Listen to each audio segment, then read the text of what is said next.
지난주에 그 유다 자손의 경계에 대해서 말씀을 나누었어요. 유다 자손의 남쪽 경계가 신광야까지라 라고 말씀하고 있습니다. 그래서 우리가 지도를 보게 되면 그 유다 자손의 경계 안에 신광야 그 남쪽에 위치해 있고요. 그 다음에 바람 광야, 또 맨 밑에 다시 신광야가 나오는 것을 볼 수가 있습니다.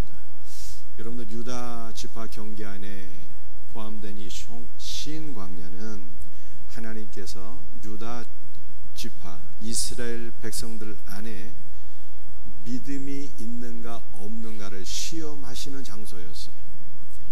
이스라엘 백성들은 가나안 땅에 들어가지 못했어요. 출애굽은 했지만 가나안 땅에 들어가지 못했습니다. 그 이유가 무엇입니까? 그것은 이스라엘 백성들 안에 거룩함이 부족해서가 아니었어요. 쌓아놓은 선행과 공로가 부족해서가 아니었습니다. 하나님께서 이스라엘 백성들 안에 믿음이 없는 것을 확인하셨어요. 이스라엘 백성들은 가나안을 주시겠다라고 하는 약속의 말씀을 믿지 못해서 못 들어간 것입니다.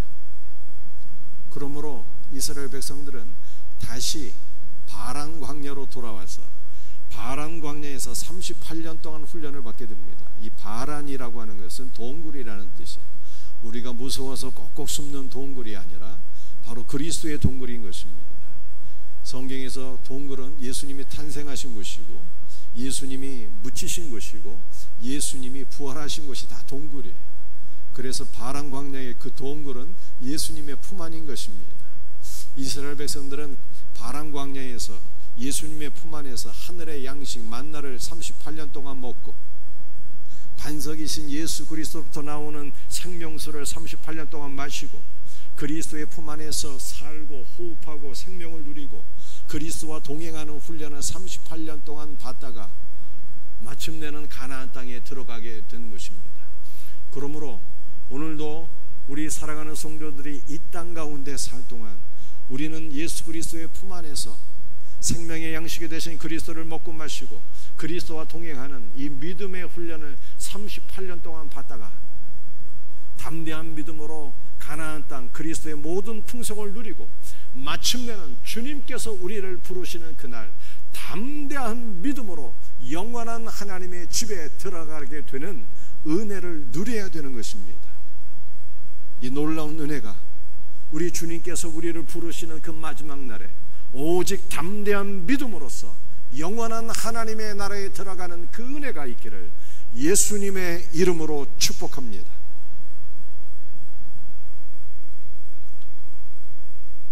여호수아 16장 4절 말씀 우리 같이 읽겠습니다. 요셉의 자손 므낫세와 에브라임이 그들의 기업을 받았더라. 우리는 일단 우리 요셉 자손의 경계에 대해서 살펴보기 전에 요셉과 므낫세와 에브라임이 어떤 사람인지 다시 기억을 해보아야 하겠습니다. 라헬이 첫 아들을 낳았는데 그 첫 아들의 이름이 요셉이었어요. 여러분들 라헬은 누구인지 기억하고 계시죠? 라헬은 야곱의 두 번째 부인입니다. 첫 번째 부인은 레아였는데 첫 번째 부인이 6명의 아들을 낳는 동안에 라헬은 아들을 하나도 낳지 못해서 너무나도 고통을 당하다가 첫 아들을 낳고 그 아들의 이름을 요셉이라고 했어요. 요셉의 이름의 뜻은 한 단어로 표현하면 더하다라고 하는 뜻이에요. 그래서 이것을 풀어서 설명하게 되면 라헬이 첫 아들을 낳고 이름을 요셉이라고 했는데 하나님께서 나에게 또 다른 아들을 더해 주시기를 원한다 라고 하는 소망으로 첫 아들의 이름을 요셉으로 지은 것입니다. 요셉은 자라나면서 아버지의 사랑을 독차지하면서 형들에 의해서 많은 시기와 질투를 받게 되죠. 그래서 구덩이에 빠지기도 하고 애굽으로 팔려가서 노예살이를 하기도 하고 또 감옥 안에 갇히는 그러한 많은 고난을 경험하게 됩니다. 그래서 이 요셉은 한면에서는 우리를 가리키는 거예요. 여러분들, 우리는 이 세상에 살면서 많은 고난을 받게 되죠. 까닭없이 모함이라고 하는 구덩이에 빠지게 되기도 하고, 죄와 세상의 노예가 되기도 하고, 우리는 절망과 낙심과 여러 가지 안 좋은 감옥에, 감정이라고 하는 감옥에 갇히기도 합니다. 요셉은 한면으로는 우리를 이렇게 상징하지만 요셉은 또 한면으로서는 그리스도의 예표예요. 요셉은 감옥에서 나온 이후에 애굽의 총리 대신이 되어서 전 세계를 기근으로부터 구원하는 놀라운 역할을 감당하게 됩니다. 이것은 장차 우리 예수님께서 생명의 양식으로서 전 세계 만민을 구원하는 구원자가 되신다는 것을 예표하는 것이 바로 요셉인 것입니다. 그런데 이 요셉이 애굽에서 장가를 가서 2명의 아들을 낳게 돼요. 첫 아들을 낳고 그 아들의 이름을 므낫세라고 합니다. 이 므낫세의 이름의 뜻은 무엇일까요? 첫 아들을 낳고 하나님께서 그동안 내가 겪은 모든 고난을, 고통을 잊게 하셨다. 므낫세의 이름의 뜻은 잊게 하셨다는 거예요. 나의 모든 고난을 주께서 잊게 하셨다라고 고백하면서 아들의 이름을 므낫세라고 짓게 됩니다. 자, 제가 여러분에게 한 가지 질문합니다. 여러분들은 우리가 그동안 살아오면서 많은 고난을 받으신 분들이 있을 거예요. 고난 없는 사람이 어디 있겠습니까? 고난만 있습니까? 한편으로 우리는 마음에 많은 상처를 받게 됩니다. 고통을 안고 살아가고 있어요. 그런데 시간이 흐르게 되면 우리가 받은 모든 상처와 아픔과 고난이 다 잊게 됩니까? 잊으면 좋은데 인간은 망각의 동물이 아닌 것입니다. 우리의 신비에 은혜는 새기고 모든 상처와 아픔과 고통은 다 흘려보내야 되는데 사람은 거꾸로 살거든요. 은혜는 다 잊어버리고 고난과 고통과 상처와 아픔과 이것은 다 가슴에 새기고 내가 반드시 보복하고 해 말리라, 이렇게 생각하면서 사는 게 인간 아니겠습니까? 그런데 요셉은 어떻게 지난 모든 아픔과 고난을 다 잊어버렸다 이렇게 고백했을까요? 여러분들, 우리가 지난 세월의 모든 고난과 아픔과 고통을 다 잊어버리는 것은 한 가지 길 외에는 없어요. 그 한 가지 길이 무엇일까요? 그건 죽는 거예요. 죽으면 다 잊게 됩니다. 그러므로 요셉이 첫 아들을 낳고 그 이름의 뜻을 하나님께서 나로 하여금 모든 것을 잊게 하셨다라고 하는 의미로 므낫세로 지은 것은요, 내가 그리스도 안에서 나의 모든 옛사람은 죽고 나는 새 사람으로 거듭났다라고 하는 것을 고백한 것입니다. 옛사람이 죽을 때 우리의 모든 지나온 세월의 아픔과 상처와 고통과 고난이 다 잊어버리게 되는 거예요. 그러므로 요셉의 아들의 이름을 므낫세로 지은 것은 믿음의 고백인 것입니다. 나의 옛사람은 그리스도 안에서 죽고 나는 그리스도 안에서 새 사람이 되었다라고 하는 믿음의 고백인 것입니다. 요셉이 둘째 아들을 낳았어요. 둘째 아들을 낳고 이름의 뜻을 에브라임이라고 했습니다. 에브라는 열매를 맺다라고 하는 뜻이고요. 이 성경에서 임은 복수형이에요. 그래서 에브라임은 풍성한 열매를 맺게 되었다라고 하는 뜻입니다. 여러분들, 우리 오늘 이진수 집사님이 우리 카페를 위해서 기도하셨는데요. 카페 이름이 뭔지 알고 계시죠? 하임이에요. 하임. 그래서 하임의 하자는요, 하이의 약자인데 하이는 생명이에요. 임은 뭐라고 제가 설명드렸습니까? 성경에서 임은 복수형이거든요. 그래서 하임은 풍성한 생명을 뜻하는 것입니다. 우리 카페 하임에서 말씀을 나누고 교제하게 될 때 그리스도의 풍성한 생명이 넘치게 될 것을 믿으시기를 바랍니다. 그래서 요셉이 둘째 아들의 이름을 에브라임이라고 했어요. 풍성한 열매를 가리키는 것입니다. 이것은 그리스도 안에서 옛사람이 죽고 새사람으로 거듭난 성도는 풍성한 열매를 맺게 된다는 뜻입니다. 저와 여러분들은 그리스도 예수 안에서 옛사람이 죽고 우리는 다 새사람으로 거듭났기 때문에 풍성한 열매를 맺게 될 것을 믿으시기를 바랍니다. 여러분들, 우리가 맺어야 될 풍성한 열매는 무엇일까요? 우리는 어떻게 하면 풍성한 열매를 맺게 되는 것입니까? 빌립보서 1장 20절에서 바울은 우리가 반드시 기억해야 될 놀라운 믿음의 고백을 했어요. 이것은 바울의 믿음의 고백이요, 바울의 간절한 기도 제목이었습니다. 바울은 도대체 무엇을 위해서 기도했을까요? 여러분의 기도의 제목은 무엇인지 한번 생각해 보시고요, 바울의 기도의 제목은 무엇이었는지 한번 대비해서 생각하셔서 우리의 기도의 제목이 바울의 기도의 제목으로 바뀌어지는 역사가 있기를 주의 이름으로 축복합니다.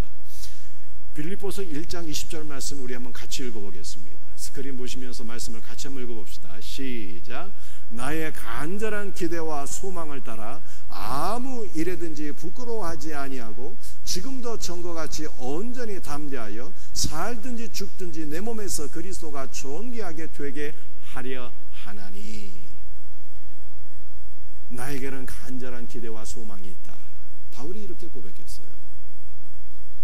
여러분들, 간절한 기대나 소망은 같은 의미인데 사도 바울이 2번 반복한 것입니다. 이것은 그만큼 바울 안에 간절한 소원이 있었다는 뜻이에요. 살든지 죽든지, 내가 살든지 죽든지 내 안에 간절한 소망이 있는데, 그 간절한 소망은 내 몸에서 그리스도가 존귀하게 되는 것이다. 이렇게 고백했어요. 이것이 바울의 가장 큰 기도 제목이었어요. 여러분들, 존귀하게 된다 하라고 하는 것은 우리 한글로는 그리스도께서 나를 통해서 이게 높임을 받으시기를 원하신다, 이런 뜻 아니겠습니까? 그런데 원문의 뜻은 다른 뜻이에요. 그리스도가 내 몸 안에서 커지기를 원한다. 그리스도께서 내 몸 안에서 확장되기를 원한다. 그리스도께서 내 몸 안에서 충만하게 되기를 원한다. 이것이 나의 간절한 기대와 소원이다 라고 그렇게 고백을 한 것입니다. 여러분들, 그리스도께서 몸 안에서 확장된다는 것이 도대체 무슨 뜻일까요? 우리의 몸은 영과 대비가 되는 개념이에요. 그래서 몸이 무엇인지를 알려면 영이 무엇인가를 이해를 하셔야 돼요. 여러분들, 인간의 영은 무엇입니까? 그리스도께서 내주하시고 우리가 그리스도와 더불어 하나가 되어서 교제하고 교통하는 것이 인간의 영인 것입니다. 이해가 되시죠? 인간의 영은 그리스도께서 내주하시는 거처예요. 우리는 영으로서 그리스도와 하나가 되고 그리스도와 교통하며 교제를 하게 되는 것입니다. 그렇다면 몸은 영과 반대가 되는 것인데, 몸이라고 하는 것은 무엇일까요? 몸은 그리스도께서 우리 안에 내주하는 것을 방해하고 우리가 그리스도와 하나가 되고 그리스도와 교통하는 것을 방해하는 것이 바로 몸인 것입니다. 인간의 타락한 육체인 거예요. 여러분들, 무엇이 그리스도의 내주를 방해하고 무엇이 그리스도와 하나가 되어서 교통하는 것을 방해할까요? 그것은 우리 안에 있는 탐욕, 시기, 질투, 미움, 정욕, 불신, 절망, 낙심, 우울, 슬픔, 이러한 인간의 감정들이 그리스도의 내주를 방해하고 그리스도와 하나로 교통하는 것을 방해하는 것입니다. 그러므로 만약에 그리스도께서 우리의 몸 안에 내주하시고 우리의 몸 안에서 확장된다면 어떤 결과들이 일어나겠습니까? 그리스도의 영적 임재를 방해하고 그리스도와 하나가 되고 교통하는 것을 방해하는 우리 육체 안에 있는 모든 불신과 우울함과 슬픔과 절망과 낙심과 시기와 질투와 믿음 없음과 사랑 없음이 다 치유되고 극복되는 거예요. 그리스도께서 우리 몸 안에 확장되실 때 우리 몸 안에 모든 연약한 것들이 치유되는 것입니다. 단순한 치유로 끝나지 않아요. 그리스도께서 우리 몸 안에 확장되실 때 그리스도께서 우리가 우리의 몸으로 하는 모든 일들에 복을 주시고 그리스도께서 우리의 몸으로 하는 모든 일들을 통해서 찬양과 영광을 받게 되실 것을 믿으시길 바랍니다.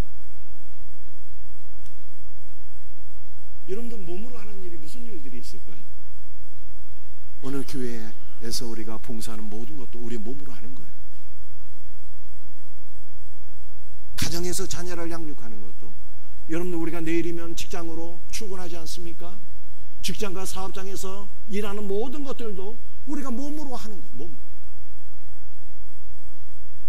그러므로 그리스도께서 우리 몸 안에 확장되신다면 그분은 우리의 몸 안에 모든 연약한 것들을 치유하시고, 우리가 가정과 직장과 사업장에서 우리의 몸으로 하는 모든 일들에 복을 주시고, 우리의 모든 몸으로 하는 일들을 통해서 찬양과 영광을 받게 되실 것을 믿으시기를 바랍니다. 풍성한 열매가 나타나게 되는, 그리스도께서 복을 주시니 풍성한 열매가 나타나게 되는 것입니다. 사랑하는 성도들이여, 우리는 요셉의 고백대로 에브라임 풍성한 열매를 맺게 되려면 두 가지가 반드시 있어야 돼요. 두 가지가. 그 두 가지가 무엇인가 하면 바울의 고백대로 우리 몸 안에 그리스도께서 확장되셔야 돼요. 몸 안에. 이것이 우리의 간절한 기대요 소망이요 첫 번째 기도의 제목이 되어야 하는 것입니다. 두 번째, 풍성한 열매를 맺으려면 그리스도께서 우리 몸 안에 내주하셔서 은혜와 복을 주셔야 되는 거예요. 그런데 여기서 끝나는 것이 아니라 두 번째 조건이 있어요. 두 번째 조건은 왜 풍성한 열매를 원하느냐? 왜? 내가 잘 먹고 잘 살기 위해서 풍성한 열매를 구한다면 그것은 기복신앙이 되는 거예요. 우리는 풍성한 열매를 구해야 되는 분명한 목적이 있어야 되는데, 그것은 그리스도의 우주적인 확장이에요. 나를 통해서 그리스도가 내 이웃에게로 확장이 되고, 나를 통해서 그리스도가 전 세계로 전 우주적으로 확장되기를 간절히 소원하는 그 소원이 있게 될 때, 그리스도께서 우리의 몸으로 하는 모든 일들에 은혜와 복을 주셔서 풍성한 열매를 맺게 하실 것을 믿으시길 바랍니다.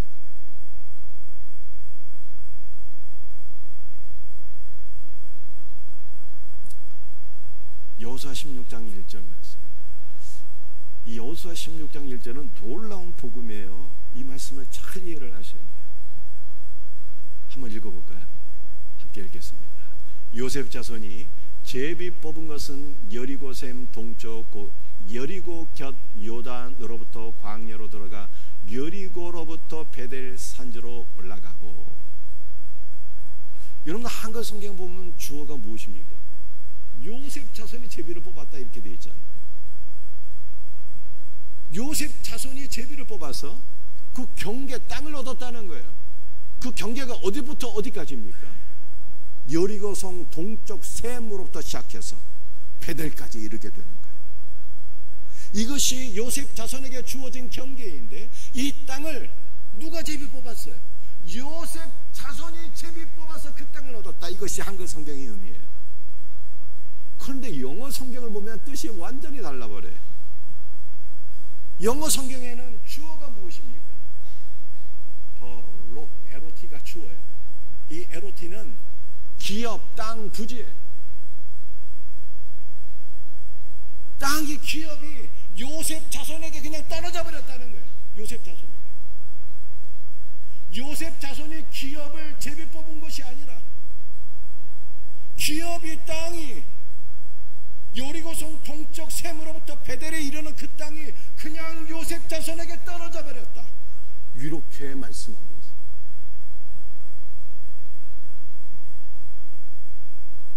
여러분들 이것은 무슨 뜻이겠습니까? 여러분들 요셉 자손은 그리스도 안에서 우리의 몸 안에 그리스도께서 확장되시고 풍성한 열매를 맺는 것인데, 이렇게 그리스도 안에서 풍성한 열매로 나타나는 것이, 그리스도 예수 안에서 풍성한 열매를 맺는 삶이 요셉 자손에게 운명으로 그냥 떨어져 버렸다라고 하는 뜻이에요. 요셉 자손이 원하든 원치 않든 풍성한 열매를 맺는 것이 요셉 자손에게 떨어져 버렸다는 거예요. 영원한 운명으로서. 제가 여러분에게 질문합니다. 운명은 바꿀 수 있습니까? 없습니까? 운명은 바꿀 수가 없는 것이거든요. 우리는 그리스도 예수 안에서 영적 요셉 지파예요. 우리는 그리스도 예수 안에서 우리의 옛사람이 죽고 우리는 새 사람으로 거듭나지 않았습니까? 우리가 진정한 요셉 지파라고요. 그런데 요셉 지파에게 주어진 것은 풍성한 열매 맺는 삶이 영원한 운명으로서 그냥 우리 위에 떨어져 버렸어요. 복음인 것이죠. 얼마나 감사한 일입니까? 운명은 거스를 수가 없는 것인데요, 그렇다면 여러분들이 이런 질문을 할 수가 있어요. 무슨 질문을 하게 됩니까? 그러면은 어차피 풍성한 열매를 맺고 풍성한 복을 받을 것인데 뭐 대충 믿어도 어차피 복 받는 것 아닙니까? 대충 신앙생활해도 그리스도께서 우리 안에 확장되시고 우리 풍성한 열매를 맺겠네요. 운명이라면서요. 우리 이렇게 질문할 수가 있어요. 그런데 성경은요, 우리의 영원한 운명이 바뀌기도 한데요, 여러분들이 이거를 반드시 기억하셔야 돼요. 진짜로 그런지 말씀을 한번 확인해 보겠습니다. 에베소서 1장 3절과 5절 말씀 함께 같이 읽겠습니다. 찬송하리로다. 하나님 곧 우리 주 예수 그리스도의 아버지께서 그 기쁘신 뜻대로 우리를 예정하사 예수 그리스도로 말미암아 자기의 아들들이 되게 하셨으니, 하나님 아버지께서 우리를 예정하셨대요. 어떻게 예정하셨습니까? 하나님의 아들이 되도록 예정하셨대요. 그런데 그냥 하나님의 아들이 되는 것이 아니라 예수 그리스도로 말미암아 예수님 때문에 하나님의 아들이 되도록 예정하셨다 하잖아요. 예수님 때문에. 우리 예수님께서 십자가상에서 아버지 하나님께 버리심을 받은 결과 우리는 하나님의 자녀로 용납이 된 거예요. 하나님의 자녀가 된 것입니다. 예수님 때문에 하나님의 자녀가 되는 것으로 그렇게 우리를 예정하셨대요. 예정. 그런데 이 예정은요, 영원한 예정이지만 하나님의 예정은 바뀌기도 하더라고요. 성경을 한번 확인해 보시겠습니다. 호세아 1장 9절에 여호와께서 이르시되 그의 이름을 로암미라 하라. 너희는 내 백성이 아니요 나는 너희의 하나님이 되지 아니할 것입니다. 여러분들 이스라엘 백성을 뭐라고 표현할까요? 한 단어로 한번 따라해 보겠습니다. 선민. 이스라엘을 선민이라고 해요. 선민은 선택받은 백성이라고 하는 뜻입니다. 하나님께서 이스라엘 백성으로 선택 예정하셨다는 거예요. 하나님의 백성으로 예정하십니다. 그런데 호세아서 1장 9절 말씀을 보게 되면 이스라엘 백성들이 우상 숭배에 빠지게 되었어요. 영적으로 간음하게 되었습니다. 하나님을 믿지 않게 되었어요. 그러자 하나님께서 이스라엘 백성들에 대해서 이렇게 말씀하셨습니다. 로암미. 암미는 백성이라고 하는 뜻이고요, 로는 아니다라고 하는 뜻이에요. 너희는 내 백성이 아니야 라고 하나님께서 말씀하셨다는 거예요. 이스라엘 백성들은 선민, 모든 나라와 백성 가운데 하나님께서 선택하신 자들인데, 그러나 하나님 믿기를 거부하게 되었을 때 이스라엘은 나의 백성이 아니야 라고 하나님께서 말씀하셔서 하나님의 선택이 바뀌었다는 거예요. 바울은 로마서 9장 25절에서 호세아 1장의 말씀을 인용하는데 역으로 인용해요. 뭐라고 인용했을까요? 같이 한번 말씀을 읽어보겠습니다. 호세아의 글에도 이르기를 내가 내 백성 아닌 자를 내 백성이라, 사랑하지 아니한 자를 사랑한 자라 부르리라. 여러분들 이 말씀은 우리에게 적용되는 말씀이거든요. 저와 여러분은 하나님의 백성입니까 아닙니까? 하나님의 백성이 우리는 원래가 아니거든요. 우리는 다 이방주의입니다. 선민은 이스라엘만 선민인 거예요. 선택받은 백성 이스라엘만. 우리는 이스라엘이 아니기 때문에 선민, 하나님의 선택받은 백성이 아닌 거예요. 우리는 다 이방주의인인 거예요. 그런데 이방주의는 우리가 예수님을 믿었더니 선택이 바뀌어졌어요. 내 백성이 아닌 너희를 내 백성이라, 내가 너희를 사랑한다, 하나님께서 이렇게 말씀하셨다는 거예요. 하나님의 선택이 바뀌어요. 그런데 사실은 하나님의 선택이 바뀌는 것은 아니었어요. 여러분들 이 말씀을 다시 한번 보시길 바랍니다. 우리가 하나님께 선택을 받았거든요, 하나님의 자녀로. 그런데 원래부터 어떻게 선택을 받았는가 하면은 예수님 때문에 하나님의 자녀가 되는 것으로 선택을 받은 거예요. 예수님 때문에 하나님의 자녀가 되는 거예요. 여러분들 선택교리, 예정교리도 있지만 사실은 더 중요한 본질적인 교리가 있는 거예요. 그것은 무엇입니까? 주 예수를 믿어야 선택을 받는다, 이 뜻이에요. 주 예수를 믿어야 구원을 받는 거예요. 주 예수의 이름을 부르는 자는 그가 누구이든지 구원을 받는 것입니다. 아무리 선택을 받았어도 예수님의 이름을 부르지 않으면 구원받을 수가 없어요. 아무리 자격 없는 자가 있을지라도, 돈 없어요, 배운 것도 없어요, 선행과 공로도 없어요, 자격이 없어도 주 예수의 이름을 믿고 부르는 자는 다 구원을 받는 것이 하나님께서 예정하신 진짜 예정인 거예요. 그러므로 우리는 이 말씀을 오늘 본문 말씀에 적용해서 다시 한번 이해를 해요. 적용해서 기업이, 축복된 땅이 요셉 자손에게 그냥 떨어져 버렸잖아요. 요셉 자손은 그리스도 예수 안에서 옛사람은 죽고 새사람으로 거듭난 우리를 가리키는 것인데, 우리의 영원한 운명은 그리스도께서 우리 몸 안에 확장되시고 풍성한 열매를 맺는 삶으로 나가는 거예요. 이것이 우리의 영원한 운명인 것입니다. 아멘입니까? 그런데 이 영원한 운명에도 한 가지 조건이 있으니, 그것은 바로 주 예수 그리스도를 풍성한 생명으로 누릴 때 우리가 풍성한 열매를 받게 되는 것입니다. 여러분들 요셉 자손의 지파가 그 경계가 어디서부터 시작됩니까? 여리고 동쪽 세모로부터 시작되는 거예요. 여러분들 여리고는 여호수아에 의해서 멸망당한 성 아니겠습니까? 여리고는 우리를 가리키는 거예요. 우리의 옛사람이 그리스도의 십자가로 다 멸망을 받게 된 것 아니겠습니까? 그런데 멸망당한 여리고가 예수님에 의해서 회복이 돼요. 신약 성경 복음서를 보게 되면 예수님께서 여리고성 안으로 들어가시다가 누구를 만나게 됩니까? 바디메오를 만나잖아요. 바디메오가 예수님께 외쳤어요. 다윗의 자손 예수여, 다윗의 자손 예수여, 나를 불쌍히 여기소서. 소경 거지였는데 예수님의 이름을 부르게 되었어요. 예수님이 바디메오에게 물으셨어요. 내 소원이 무엇이냐? 주여 보는 것입니다.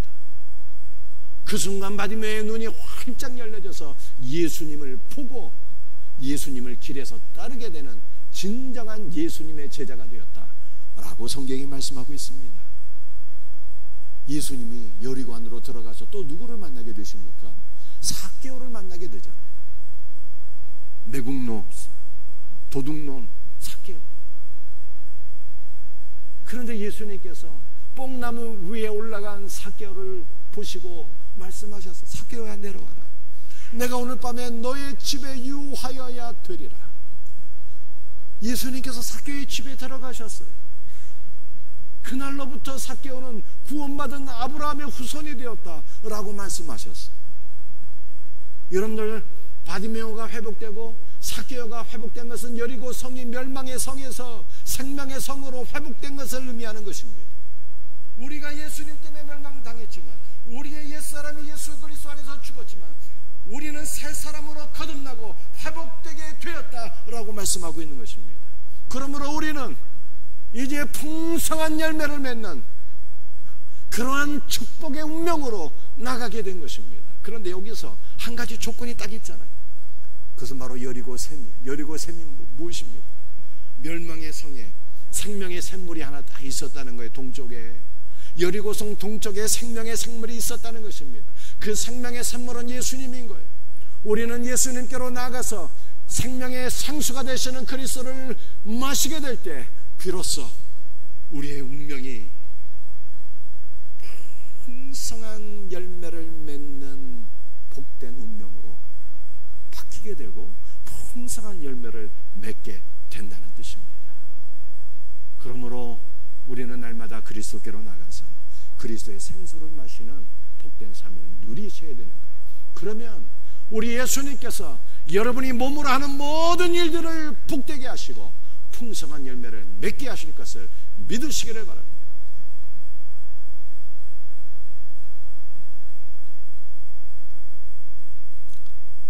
여러분들, 이 요셉 지파의 경계가 어디서부터 시작된다고요? 여리고성 동쪽 셈으로부터 시작해서 광야에 이르게 되고, 이 광야는 아까 우리가 말씀드린 이 바란 광야, 훈련받는 광야가 아니에요. 원래 광야의 의미는 말씀을 듣는 것이거든요.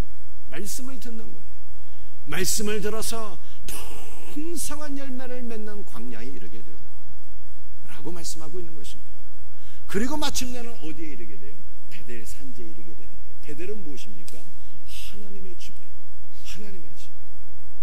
요셉 지파의 영원한 운명은 그리스도 예수 안에서 풍성한 열매를 맺고 하나님의 집으로 세워지는 거예요. 여러분들, 하나님의 집이라는 것이 무엇입니까? 하나님께서 내주하시고 하나님께서 복을 주시고 하나님께서 영광을 받으시는 것이 바로 하나님의 집이에요. 여러분들, 우리 성도 한 명 한 명이 그리스도 예수 안에서 풍성한 은혜와 생명을 누려서 하나님의 집으로 세워지기를 주의 이름으로 축복합니다. 여러분들, 우리 집이 하나님의 집으로 세워진다면 얼마나 좋을까요?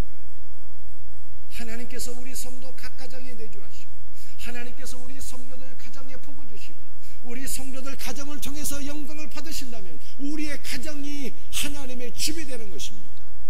우리 모든 성도들의 가정이 하나님의 집으로 세워지기를 주의 이름으로 축복합니다.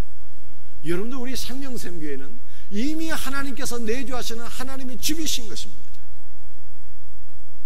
이미 우리 생명샘교회가 하나님의 집이지만 우리 생명샘교회 안에 그리스도의 영적인 임재가 충만하고 그리스도께서 은혜와 복을 주시고 풍성한 생명의 열매를 맺게 하심으로 하나님께 영광을 돌릴 수 있는 생명의 집으로, 하나님의 집으로 더욱더 온전하게 세워지기를 축복합니다.